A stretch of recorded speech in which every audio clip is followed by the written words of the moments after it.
ৰাজ্য চৰকাৰে দ্ৰুত উন্নয়ন তথা প্ৰশাসনক ৰাজ্যৰ অতি ওচৰলৈ নিয়া আইন শৃংখলা নিয়ন্ত্ৰণ কৰাৰ বাবে সমজিলা গঠন প্ৰক্ৰিয়া আৰম্ভ কৰে। সমগ্ৰ অসমৰ বিভিন্ন প্ৰান্তৰ সমান্তৰালভাৱে যোৰহাটৰ কেন্দুগুৰিৰ ট্ৰাক টাৰ্মিনাছ চৌহদত আজি তিয়ক সমজিলা কাৰ্যালয় উদ্বোধন কৰে মন্ত্ৰী অতুল বৰাই। এই উপলক্ষে অনুষ্ঠিত হোৱা ৰাজহুৱা সভাত মন্ত্ৰী অতুল বৰাকে ধৰি কেইবাজনো বিধায়ক উপস্থিত থাকে। সমজিলাৰ পৰা ৰাইজে কেনেকৈ উপকৃত হ'ব সেই কথা প্ৰকাশ কৰে মন্ত্ৰীগৰাকীয়ে। ইয়াৰ উপৰি সাংবাদিকৰ প্ৰশ্নৰ উত্তৰত মন্ত্ৰীগৰাকীয়ে কয় যে 2 গগৈ 3 গগৈ লগ হোৱাটো কোনো নতুন কথা নহয়, আগতেও খাইছে। পঞ্চায়ত নিৰ্বাচন, লোকসভা নিৰ্বাচন ক'ত লগ খোৱা নাই, কিন্তু কাম জানো হ'ল। মুখ্যমন্ত্ৰী ডক্টৰ হিমন্ত বিশ্ব শৰ্মাৰ নেতৃত্বতে আকৌ চৰকাৰ হ'ব বুলি মন্তব্য কৰে মন্ত্ৰী অতুল বৰাই।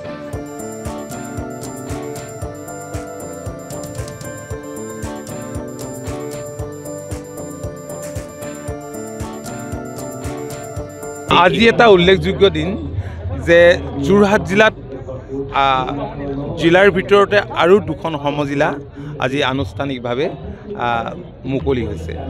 মোক তিয়ক জিলা শুভ উদ্বোধন কৰাৰ বাবে মাননীয় মুখ্যমন্ত্ৰীয়ে দায়িত্ব দিছিল।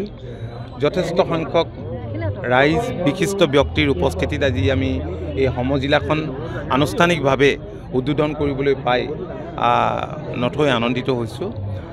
ইয়াৰ জৰিয়তে নিশ্চয় এই বৃহৎ অঞ্চলটোৰ ৰাইজ উপকৃত হ'ব।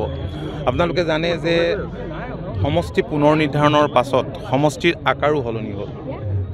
তিয়ক সমষ্টিৰ আকাৰ সলনি হ'ল, দেৰগাঁও সমষ্টিৰ হ'ল, ঠিক মৰিয়নি সমষ্টিৰো হ'ল। গতিকে নতুন সমষ্টি আৰু সমষ্টি ভিত্তিতেই এতিয়া সমজিলাবিলাক হৈছে। গতিকে সমজিলা হোৱাৰ লগে লগে প্ৰশাসনক ৰাইজে একেবাৰে ওচৰতে পাব। যিবিলাক কামৰ কাৰণে যোৰহাট সদৰলৈ দৌৰিবলগীয়া হৈছিল, এতিয়া আৰু দৌৰিব নালাগে।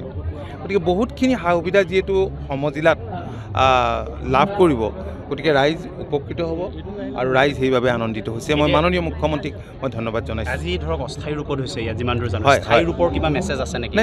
অস্থায়ী ৰূপ মানে আৰম্ভণিটো হয়তো এনেকুৱাই হ'ব পাৰে, কাৰণ খৰতকীয়াভাৱে আচলতে গোটেই কামখিনি যিহেতু কৰিবলৈ লোৱা হৈছে, এয়া আৰম্ভণি, শুভ আৰম্ভণি নিশ্চিতভাৱে হ'ব। ইয়াত সুন্দৰ এটা কেম্পাছ হোৱাৰ কাৰণে যাৱতীয় মই দেখিছোঁ যে মাটিও আছে, সা সুবিধাও আছে, সুন্দৰ ইনফ্ৰাষ্ট্ৰাকচাৰ ইয়াত হ'ব আৰু ইয়াৰ পৰা কাম ঠিকমতে চলিব। আগন্তুক দিনত প্ৰধানমন্ত্ৰী আহি আছে একেবাৰে কাষত। হয়, দেশৰ মাননীয় প্ৰধানমন্ত্ৰী নৰেন্দ্ৰ মোদী ডাঙৰীয়া অহা 8 ছেপ্টেম্বৰত নুমলীগড়লৈ আহিব ইথানল প্ৰজেক্টটো আনুষ্ঠানিকভাৱে উদ্বোধন কৰিবলৈ। আজি সেই সম্পৰ্কত মাননীয় মুখ্যমন্ত্ৰী ডক্টৰ হিমন্ত বিশ্ব শৰ্মা ডাঙৰীয়াই দেৰগাঁৱত এখন সভাৰ আয়োজন কৰিছে। সেই সভালৈকে আমি এতিয়া যাম। Thank you. এইবিলাক কথাটো সদায় সংবাদ মাধ্যমত আমি দেখি আছোঁ, এইটো নতুন কথা নহয়।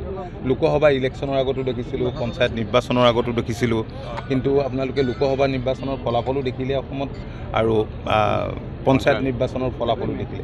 গতিকে বিধানসভা নিৰ্বাচনৰ ফলাফল একেই হ'ব, কাৰণ ডক্টৰ হিমন্ত বিশ্ব শৰ্মা ডাঙৰীয়াৰ নেতৃত্বত ৰাজ্যখনত যিমানখিনি কাম যোৱা 4 বছৰত হৈছে, পূৰ্বতে কেতিয়াও ইমান ডেভেলপমেণ্টৰ কাম হোৱা নাছিল।